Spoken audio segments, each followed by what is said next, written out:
Happy Tuesday, I think, right? Tuesday? None of us know. So it's good. We're in good company. I'm really, really excited about this. I was trying to think, Liz, and I think this is the first group call that you've done potentially for my team. I know you've done a couple for one-on-one people, and I was telling them that I've been waiting like until we're ready, and that might sound weird, but like I've always when it comes to, I've never felt like Liz never made me feel like I was bugging her ever, but I felt like I had to earn my time with her, and that was not from her at all, just my own personality.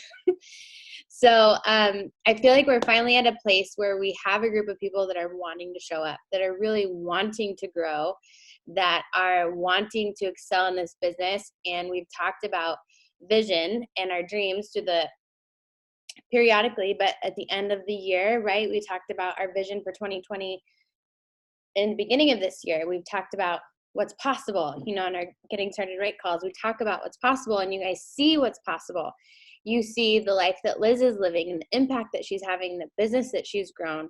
You've seen other coaches. You see maybe where I'm at, and I know that you see the potential, but sometimes what I feel like throughout our team, what's happening is people are getting paralyzed in a sense and overwhelmed and frustrated of what does it take to get from here where you're starting to get to there. And it can be extremely overwhelming. And maybe sometimes you feel like you have to have all of this that people have over here. Maybe you feel like you have to know all that Liz knows and be an incredible writer and speaker like she is in order to be successful.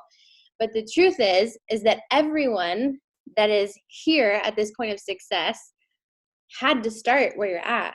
We all have to start in the beginning, and we all have to learn. And so I want her to kind of share a little bit about her story, because I know there's some of you that don't know it, actually, that don't know where she started and why she got into this.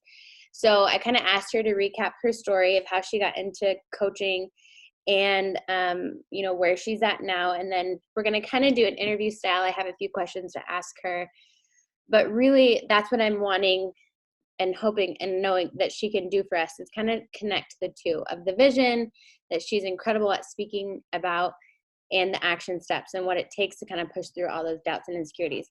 So first I want to highlight, because she probably won't, where she's at in the business. For those of you who don't know, you guys saw the little graphic that I made, and I know that her favorite title is Wisconsin Farmer and Driver of Tractors. That is her most proud title that she has. But she's 15-star diamond coach, which you guys know is the top of our company, top of the top. She's in the Million Club, meaning that her business has produced over $1 million. She's a 7-figure earner, mama of 3 babies. If you follow her on Instagram and watch her Instagram stories, you know them. They're the cutest. She's an SC10 legend, and she recently, in this last year, created a podcast called Scaling Up. If you guys aren't subscribed to it, I highly recommend it, which is incredible for business owners, entrepreneurs, and really she's teaching us how to, all the different aspects of scaling up our business and our brands, which I absolutely love. And she's just amazing. So Liz, I'm going to stop talking. I'm going to turn it over to you. If you will kick it off for us and share with us a little bit more about your story. Thank you, Jess. And I know I'm biased, but I will say that you guys, and this really isn't just to like toot Jess's horn, which I know that's not her thing anyway, but take it from someone who had the blessing of having an amazing leader guiding me through the business. I had Keith Callahan, and I'll tell you a little bit about my story of how I connected with Keith. You don't need someone to guide you through this business to be successful. There's so much evidence of that. But when you have someone who can not only, Jess's role isn't really so much to teach you the business as it is to stand in front of you and pull the best version of you out. And I know that she's amazing at that. So the first thing I would say is really don't take for granted what you have in Jessica, in this team. And I love the fact that this team is small but mighty, because I remember that I can like taste that time still in my business of when it was so small, but so strong. Like I finally got my first few people who could start to see that vision beyond where we were at that point. And that's where the growth happens. So you guys are at a tipping point, which is really exciting.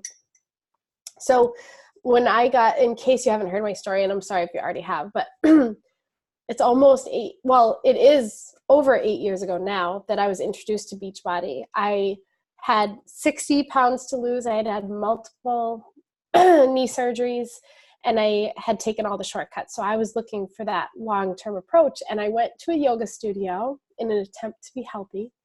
And I saw a brochure. Now, this is just like, again, evidence to all the different ways you can build this business. Don't ever lean into the trap of, oh, I'm not good on social media, or I haven't figured out Instagram. That's all BS. It's just another excuse as to like letting you off the hook as to finding success in this business. But there was a brochure on the back, like all ghetto, written on the back, like scribbled, was Keith Callahan's name. I had no idea who Keith was, his phone number, his email. And I reached out and I said, I have a lot of weight to lose. I want to feel healthy again.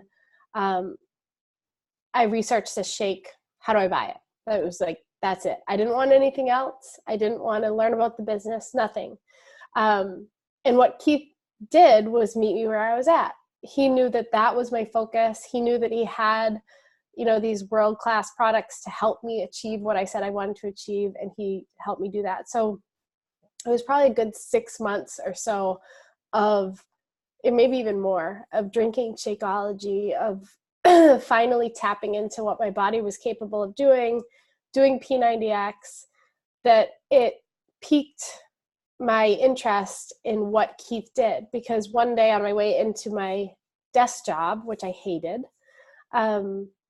I remember it was a sunny day in the summer, and I am a total sun worshiper, and it kills me to be inside when it's beautiful out.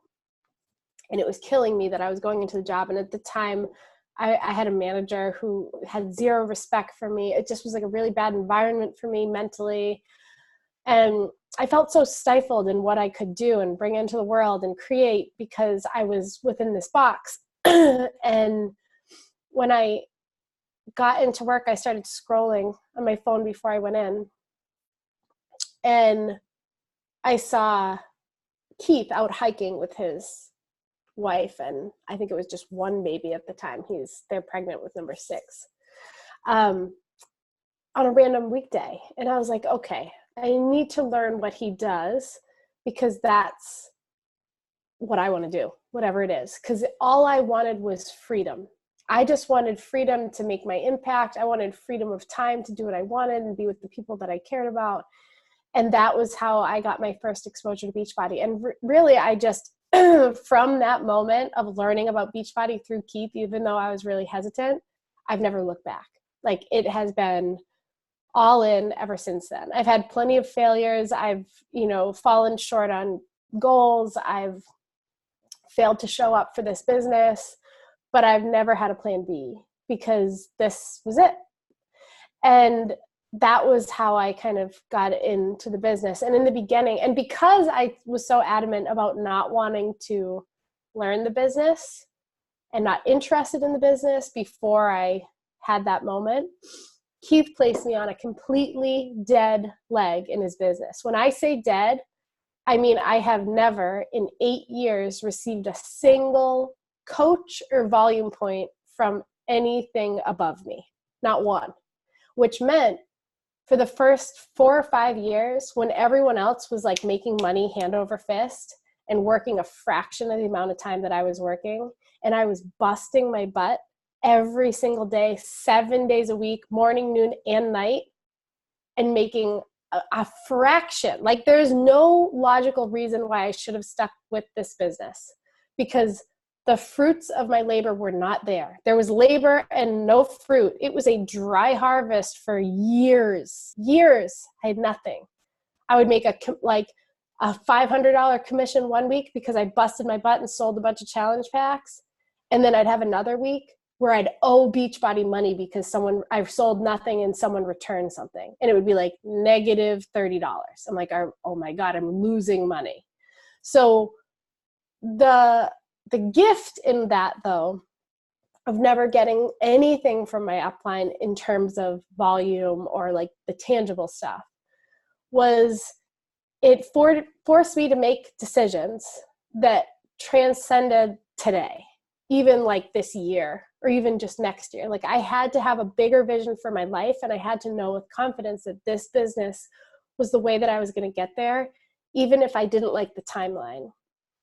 And what ended up happening was all those coaches that I saw who were getting a bunch, like had a power leg from their upline, or were getting a bunch of volume from their upline. So they just had to work their weak leg and rank advance a little bit. And they were making, I would be making the random 500, maybe negative 30, maybe $50 here and there, like for years, where it was this just horrible roller coaster. They would be capping out at whatever rank they were at. So at Diamond, they were capping out at $2,000 a week. They would work the business 3-4 hours a week. They would not even go to like Super Saturdays or show up in calls, or then they'd like rank advance to 1 star because they happened to find a coach that like wanted to run with the business, and that coach advanced. So then they'd start capping out at $3,000 a week, and I'm making nothing. And I'm looking at them being like, I have to be so much more hungry than these people. But what ended up happening was it catches up with you. My hard work caught up with me. And all of a sudden I started to see this hockey stick in growth in both my volume and my income, because I was starting to develop leaders in my organization. And what happened to them was they got stuck where they were. They could never advance beyond where they were because they weren't really working at it. And they most certainly weren't advancing in leadership and growth. So as soon as they would lose rank, they would lose money because they were capping. And they dropped down to Emerald, and instead of taking advantage of that $3,000 a week they could be making, they were making $250. And I was starting to see 3,000, 4,000, 5,000, 6,000, 7, 8, 9, 10 up a week, because I stayed the course and believed in the bigger vision of what I was building. I didn't need the quick wins. I wanted them, and I was frustrated. I spent many nights in tears. It's not to give you the illusion that this wasn't hard for me. It was awful sometimes, like wanting to quit, not knowing why I felt called to keep showing up, but I just kept going. So I don't know where you guys are at in your business, but that's like the biggest piece of my story, is that compound effect is a thing. It is 100% a thing. And what separates the people who win in this business from the people who don't sometimes is just the amount of times they're willing to keep getting back up. Like how long they're willing to keep showing up, because it's like that image of the guy chipping away underground in the mine, and he can't see it, but we have a different vantage point, that he's like one hit away from striking gold, but he quits because he's like, I've been doing this crap forever, and I'm just going to keep doing this crap forever, and I'm nowhere near where I want to be. But we can see behind the wall, and he's like one strike away from pay dirt. So that's it. That's my story. No, I feel like that's a big piece of it, because it's a piece that so many people fail to see in their own journey. And it's the reality for most of us. Like, you're going to have to keep going and see beyond where you are today. I love that. I love so much you shared with that. And I'm going to remind everyone, if you have specific questions for Liz, please put them in the chat box. But one of the things that you told me when I first started, which, remember you guys, Liz was a total stranger to me. She was some Boston chick. I had no idea who she was. I just knew she had amazing abs. And that was what I want. I was totally superficial. That's what attracted me to her. But I remember that she told me, she really clearly laid out the compound effect, and hey, the first year especially, you're going to feel like you're putting in consistent work, and you're not going to reap the same amount of benefits of the work that you're putting into it. And I went into it with that expectation, and that's why I try to share that with you guys, because I know for several of you, you're still within that first year, or maybe past that first year, but of consistent work. I've also seen people sign up and have a year anniversary, and they're like, nothing happened because they weren't ever consistent. And so I think that what she's saying here of like really continuing to show up, even when it's hard, even when you doubt yourself, even when, Liz, did you ever get any people ghosting you or telling you no or making fun of what you were doing? Oh, just on the reg. I think that to your point, Jess, like the consistency piece, it is king in a business like this, in any business really that you're building from the ground up. And what Jess just said, like, struck a nerve, because I've seen it. I've been doing this for a long time, and I've seen a lot of coaches come through and in and out. And people show up for a month consistently, and then life happens, or they're busy, or they get sick, or whatever. And then they keep showing up, but not at the same rate they showed up for that month. But they still expect to get the result as though they showed up like they showed up in that month or that week or whatever. Like, wake up. That's not reality. I mean, what we've built as a family, and I'll share more about it, is insane. Like, insane. And if you think for a single second, you're going to get that insane, incredible, amazing, whatever it is you want, without the sacrifice and the consistency, you cray. That's just not how this happens. You have to be willing to show up day in and day out. And listen, I used to be afraid to speak to this because I was like, oh, it's going to like push away the people who don't want to have to work hard. Now I like scream it from the rooftops because I'm like, oh, you don't want to work hard? Please, by all means, don't let the door hit you on the way out. I don't want to waste a single second trying to help. And I'm not talking about that I won't work with people that want to do this part-time or make a little extra, like their goal, but the people whose vision for their life and their goals are not in alignment with reality. Like, they want the big, amazing things, but they want to half-ass their way there.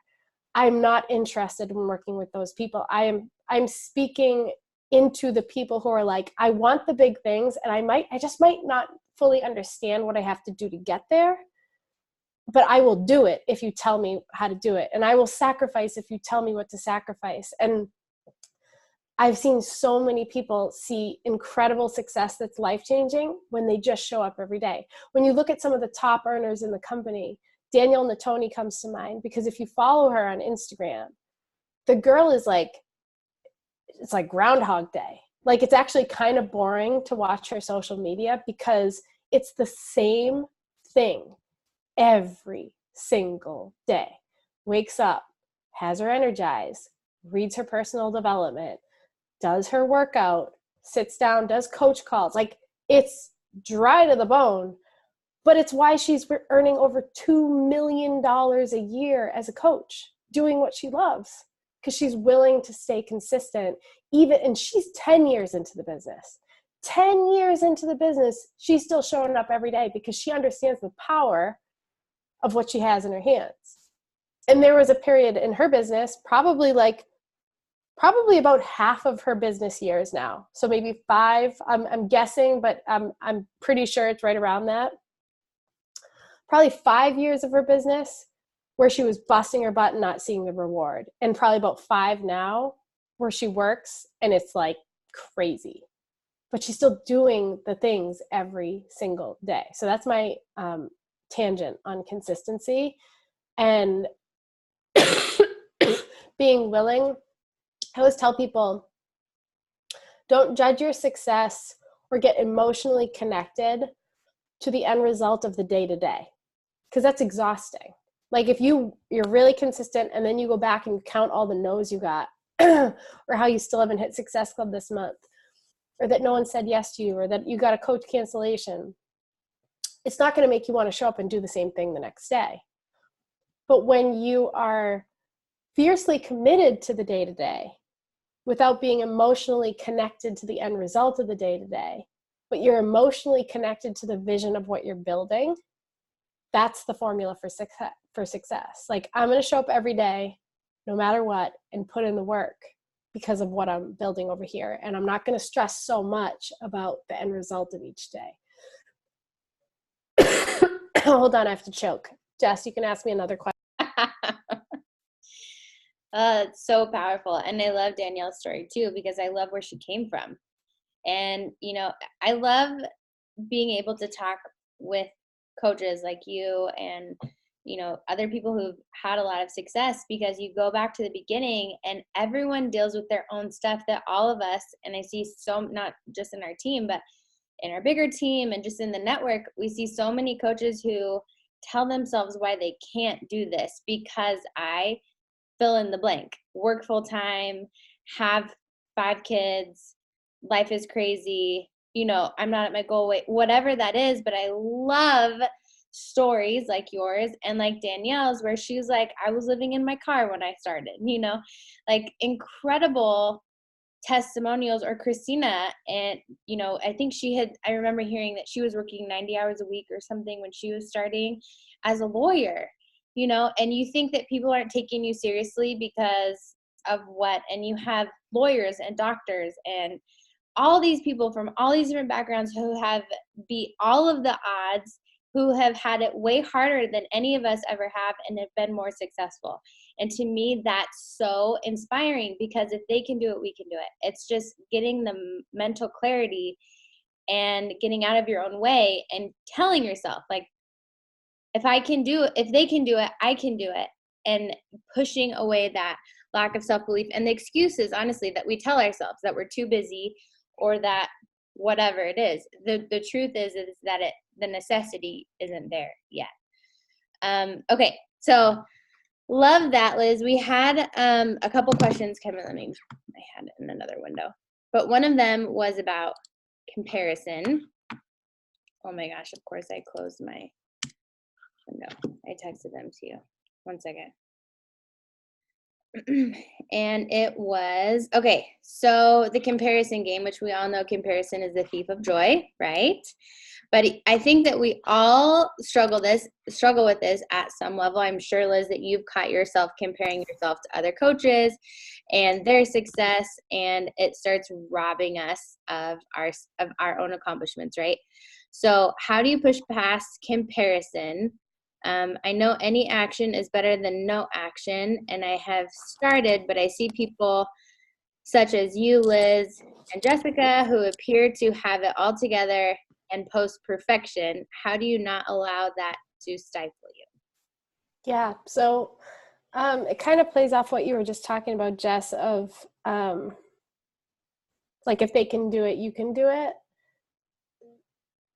Almost everything in this business comes down to a couple of things. Your vision, your belief in that vision, you can't just have vision. You can't just create a vision board and get excited about it if you don't actually believe it can be yours. It doesn't matter what you create.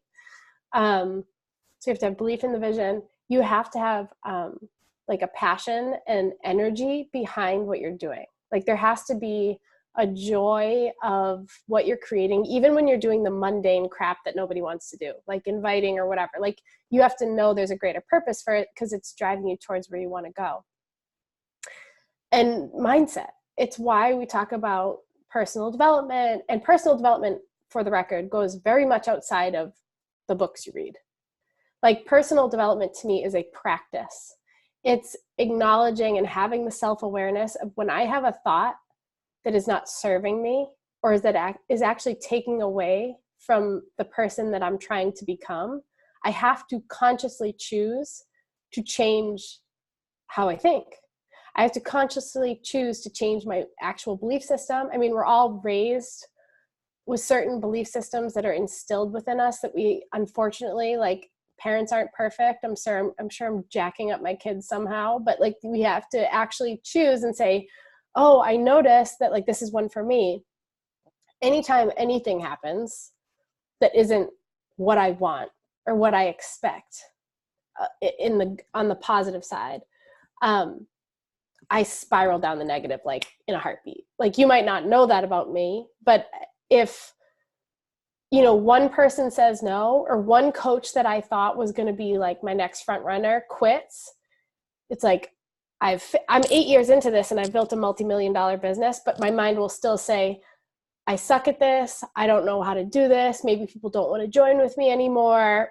my team's falling apart. Now look at where I lost rank over here, and look at how my volume isn't where I want. Like, I will start finding all of the misery, because misery loves company, and I'll group it together and I'll focus on like all the ways the world's going to fall apart. Sky is falling. I know this about myself. So for years, I'm like acknowledging it, becoming self-aware enough to, before it used to be, it would happen, and then I figured out ways to pull myself out of it. Now it's like I could see in situations where it might happen, and I try to be ahead of it and proactive, like making sure it doesn't start.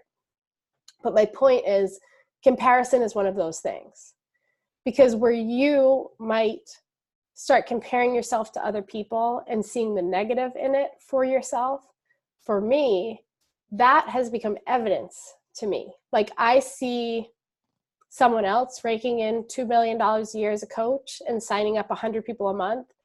Oh, that's all the evidence I need to know that it's possible for me too.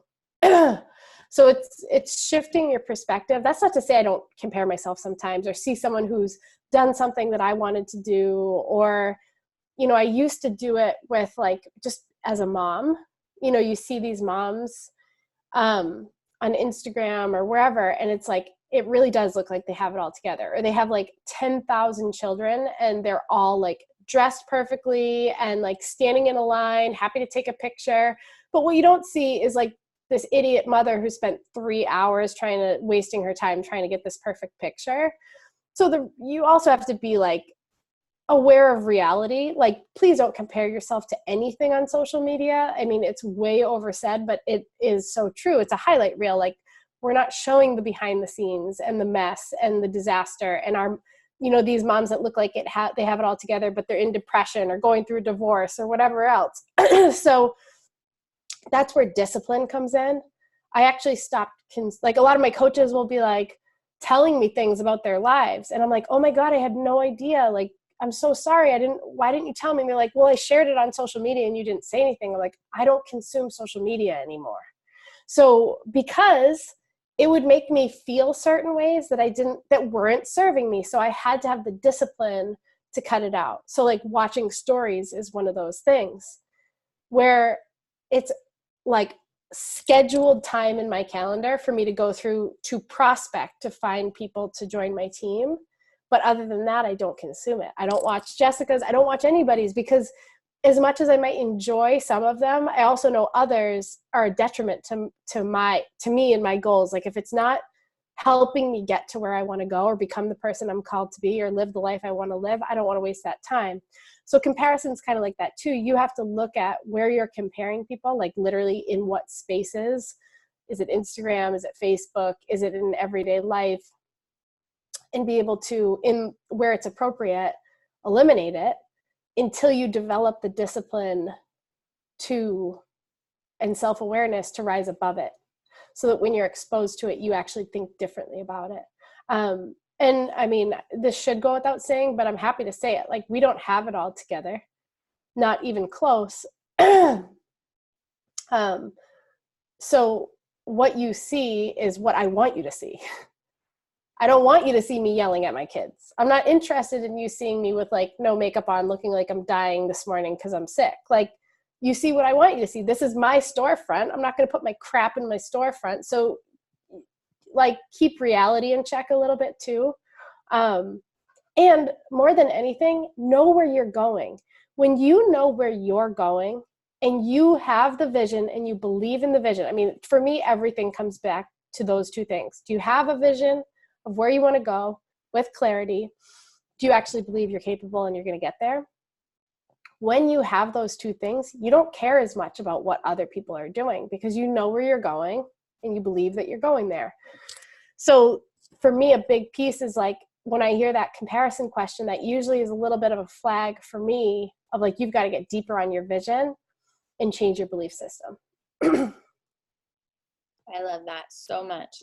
And I think that there's also a difference of comparing yourself in a negative way to people and being inspired by people, because it's also totally okay to learn from and be inspired by people and see, oh, I really like how they do this.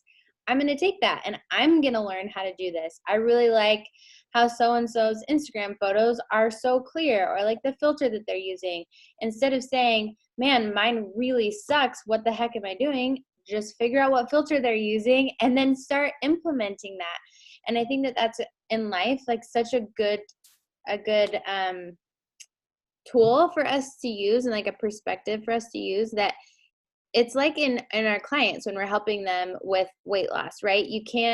They can't see somebody that they wish that they could look like, or want, I wish I could lose 100 pounds. That sucks. They're dumb. Then, like, we're tearing other people down in a sense when we're comparing, and obviously tearing ourselves down. There's nothing constructive about it. So what's the point? So I love everything that you shared. I think that's really powerful. Okay. Next question is, if you can think back, especially to the beginning, and I'm sure that I feel like you're really good at this now, and maybe that's just what I think. But I think you're really good now, especially at time blocking and being strategic with what you want to accomplish and putting that on a calendar.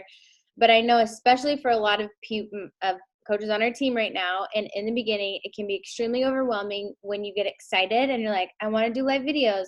I want to learn how to take better Instagram pictures. I want to post every day, and I want to be in my Instagram stories every day, and I want to invite every day, and I want to do all these things.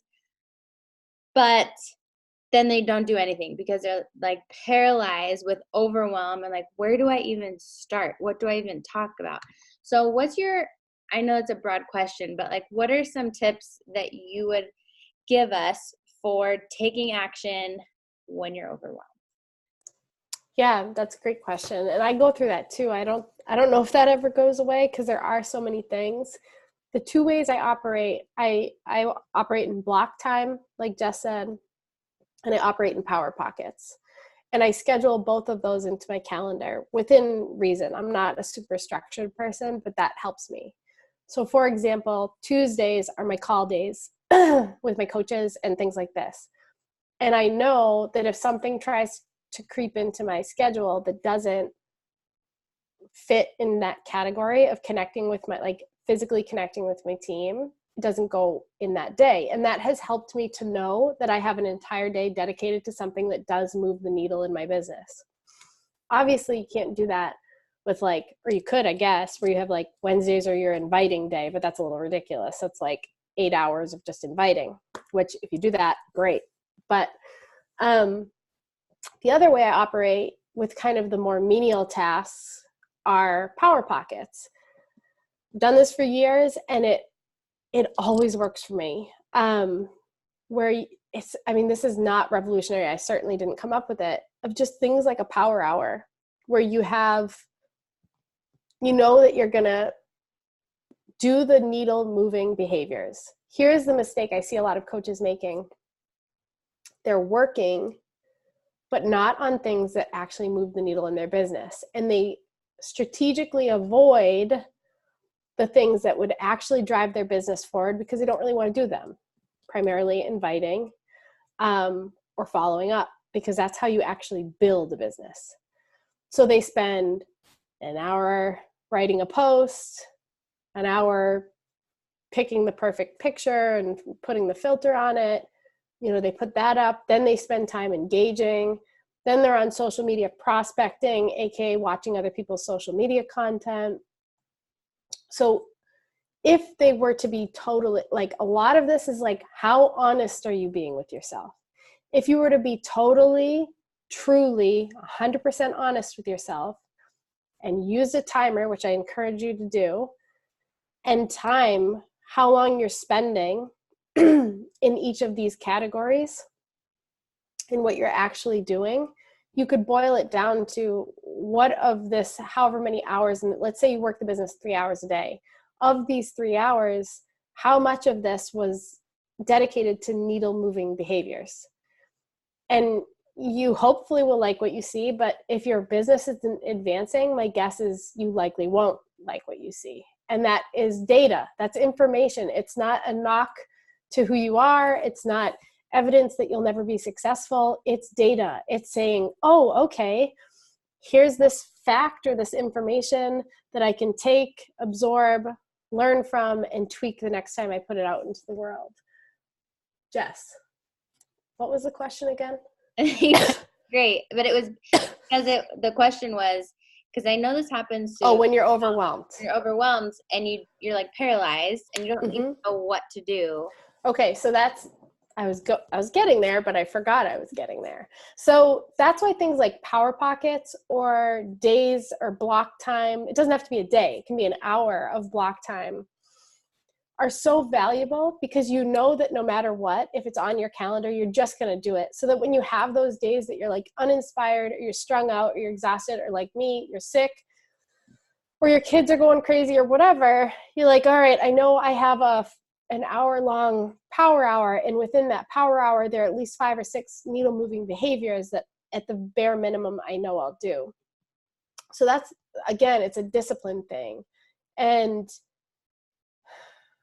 it's tough, because it's easy for me to say, like, develop a discipline, develop a discipline, develop a discipline, but a lot of people just don't ever do it. And it's only really going to come from doing it. Like, there are no shortcuts, guys. There's no way around this. There's no one that's ever found success in Beachbody that has found another route. There's no one that's found success in any business across the board that's said, I can do it without having to do that. You got to be disciplined. You got to show up for those things. So when you're uninspired, when you're overwhelmed, that's where you work in the power pockets, because maybe you don't have the amount of time to dedicate to the bigger block time, where it's like, I'll have my Wednesday mornings, like for like 4 hours on Wednesdays are my content days, content creation block. I have an hour for social media posts, 2 hours for blog posts, and an hour for researching for podcast stuff. And that's just on my calendar. And typically if someone wants to schedule a call or do it, like, it doesn't go on there, because I know that is a very much an important piece of my overall business. And it's also something I tend to avoid. So it goes on the calendar. But every day I have the power pockets that I know I can fall back on, because if I'm inviting and following up every day, inviting, following up, and then doing, excuse me, and then doing the content creation stuff where I'm putting my message out there that would also speak to the people that I'm inviting, so that not only am I inviting, following up, but I'm showing up in their news feed or in their stories, talking about the things that I just invited them to. That's a loop. That creates a pipeline that's always full. It's why I've never missed a month in Success Club 10 my entire business, because my pipeline's always full. I'm always doing that. And there have been times where Success Club 10 is by the skin of my teeth on the last day of the month, like anybody else. However, that's because I didn't operate in the power pockets. It's because I didn't stay consistent with those behaviors. So I would say, like, when life's overwhelming, create your bare minimum, create your like baseline that you're like, okay, on the real crappy days, or what the real busy days, or the days I'm so tired, I know I at least don't fall beneath this. And then maybe it's a power hour, and making sure within that power hour, it's not content creation, it's not on social media, it is a timer with needle moving activities. And when I say needle moving, does it make you money or does it not? That's it. Boom. I love that. I think that's so powerful.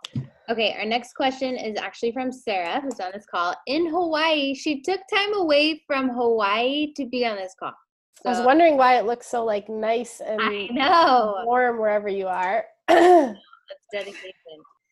Okay, so Sarah had asked, Liz, as an introvert, which I think you said that you were before, how do you consistently put yourself out there and have lots of conversations without burning yourself out? Do you have any tips? Yes, it's less about, since those are things that we kind of have to do. So introvert versus extrovert, all it means is, how do you recharge? So you can be introverted and be really social and like talking to people and not be shy at all. And people might think you're an extrovert, but it's really like, at the end of the day, what brings you more energy? And the adverse of that, you can be an extrovert, but be super shy, and people would assume you're introverted. So remember that introvert versus extrovert is all about, how do you recharge? I'm very much an introvert. It doesn't mean I don't like talking to people, that I'm not social, any of that. But when I'm with a group of people, I might really enjoy it, but afterwards I'm totally spent. When I'm by myself, I'm like skipping around with energy. I don't know why, that's just how I am. So it's kind of falling back to the discipline piece, and it's less about what you're doing, because it probably will suck your energy. If you're genuinely an introvert and to grow this business, you have to be having conversations and engaging and connecting and talking to people. It's more about focusing on how do you recover, so if you're scheduling in your power pocket, and in that power pocket, you're like talking to people a ton, or if you identify, okay, my greatest needle moving behavior, and this is true for me, is getting people on the phone, despite the fact that my least favorite thing on the face of this earth is talking to another human being on a phone. Hate it with all of my being. Like, the only person I call on the phone, literally the only person, is my mother. And it's because when we talk on the phone, there can be like 5 minutes of silence and neither of us are bothered by it. We kind of just call like as we're doing something. I don't talk to my best. I'm awful. It's actually a really terrible quality. I don't call my best friends, nothing. They kind of just know that's how I am. But if you know that those are the things that drive business forward, and you have to schedule those in, because like if it's not on your calendar, it's not happening. So this is another tip. If I were to open your calendar for next week and I don't see power hours, I don't see inviting, I don't see calls scheduled with prospects, you're not running a business. No offense, but you're not. And I remember when someone told me that, and it was like such a kick to the gut, and I was offended. And then I was like, it's true, because I wing it every morning when I wake up. What's the flavor of the day going to be? What should I do today? You waste so much time and energy operating like that. So let's say for you, Sarah, like, you know that that's going to move things forward, but it's also going to suck your energy. Schedule an hour after those calls. Again, like you guys should see my calendar. It's locked and loaded every single months ahead. You have that hour or 2 hours or whatever you need for recovery. Maybe it's reading. Yesterday I had scheduled on my calendar, I took a bath at like 3 p.m. Schedule. I did. And I had a coach who was like, oh, I really want to schedule a call. Like, do you have any free time in your day? And what I would have done before is be like, well, I have free time at 3 because I don't have anything like important scheduled. And then I'm like, no, my recovery time is very important. Like, and I didn't schedule the call, even though I had an hour block, because I'm like, hell no, this is how I can perform at my highest levels. So it's more about the recovery and less about the actual activity, because you have to do things that aren't always in alignment with how like good it feels to be doing them.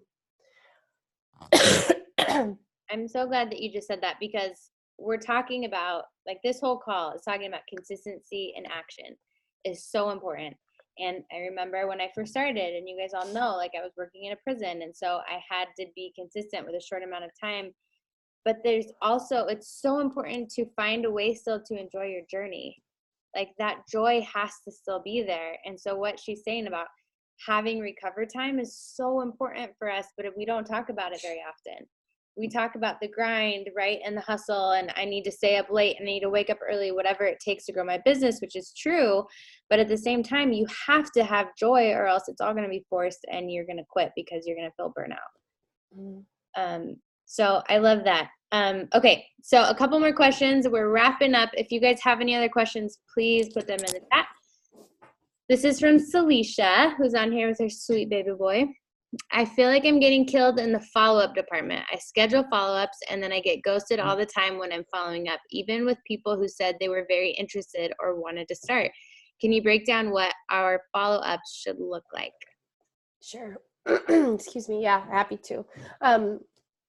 So a couple things. I will say that follow-ups on Instagram, you're going to get ghosted a lot because we live in the inbox. Other people don't. Like, normal people who aren't building a business on social media don't use social like we do. So I try to move people over to email as quickly as possible, because what can happen is if they're a no, ultimately when I do follow up, then I have their email and I can nurture that relationship for later yeses, which a lot of people are later yeses.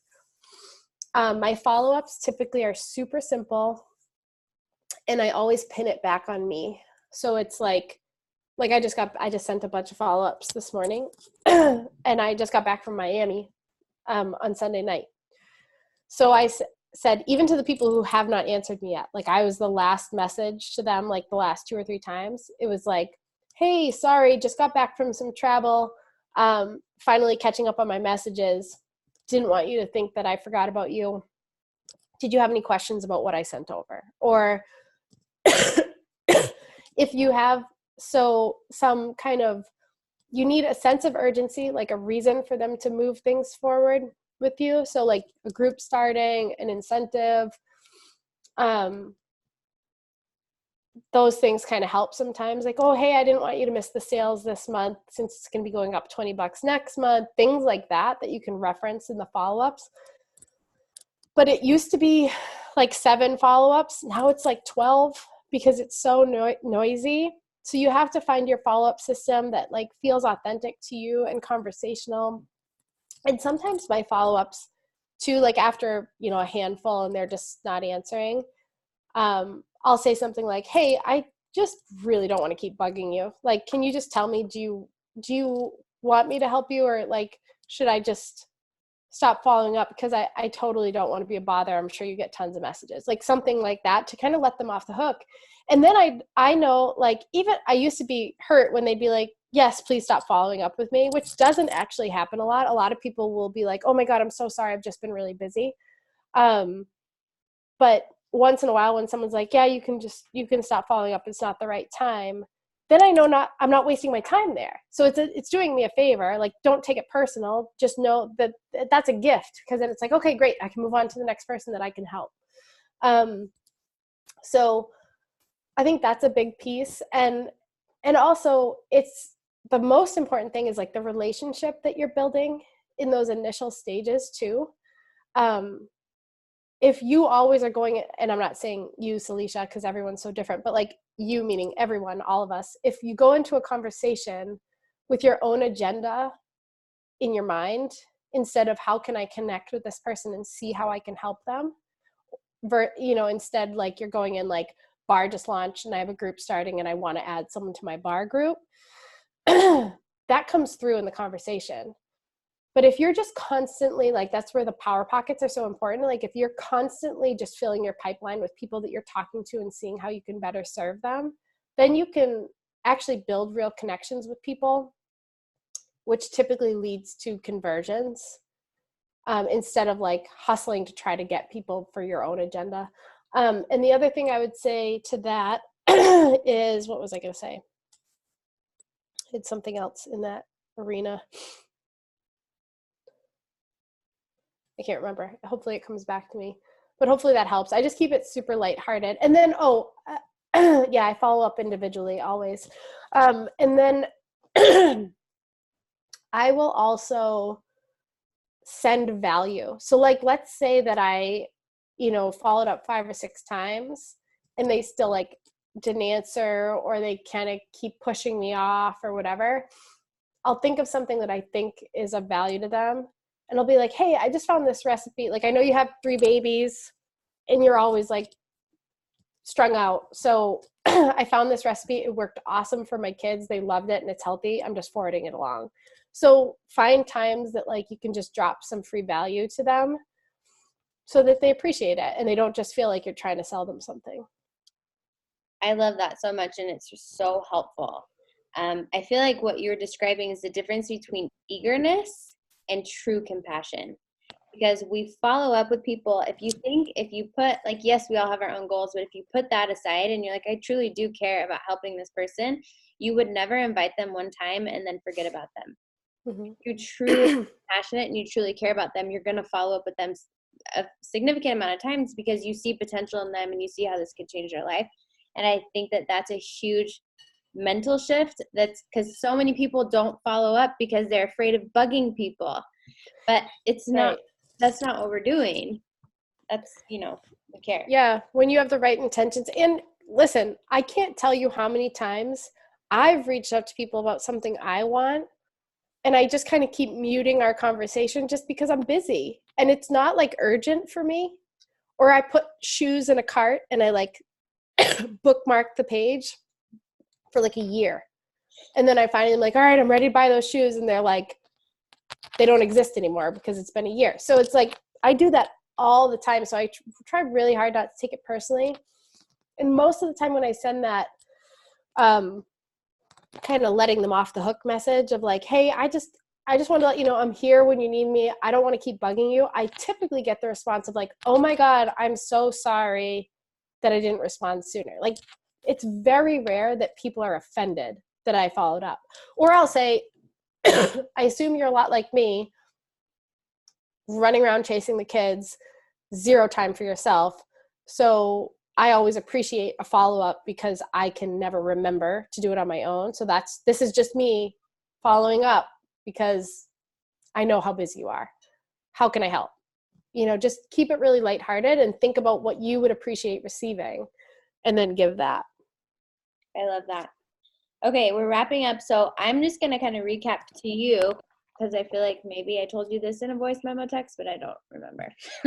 But what we're doing and where we're at to see if you have any personal feedback or other recommendations for us. So I think I mentioned to you that our team's doing these level up groups this year, and we just started in January. So this group of people are special because every single Thursday, it's required that they turn in their Success Club tracker. And we're really focusing, rather than just being like, okay, I want to hit diamond this year or whatever, we're focusing on the actions. And so I think everybody had a wake-up call this week of, holy crap, I'm not doing the stuff that I need to do in order to grow my business. Like, oh my gosh, like I made so many different excuses as to why I didn't show up this week. This has to change, which is really what I was wanting, just like the clarity of I'm not doing the things. So that's kind of our focus right now is the Success Club tracker and doing those daily things, or at least consistently throughout the week. Besides focusing on the Success Club tracker, what would you say is probably like your one or two top pieces of advice for us moving forward as a team as we have big goals and big visions? That's a good question. So listen, Success Club might not, like, here's what I hear a lot. Oh, well, Success Club's not really my thing. Or like, I don't need the recognition. Success Club is a metric that determines whether you're building a business or you're not building a business. If you're not bringing in fresh blood into your business every month, you're not building. You're not even really maintaining. So with that being said, take Success Club seriously if you seriously want to build a business, even if recognition's not your jam, even if you don't care about earning a free trip, even whatever. Like, this is a necessary heartbeat of what we do. I'm not recognition driven.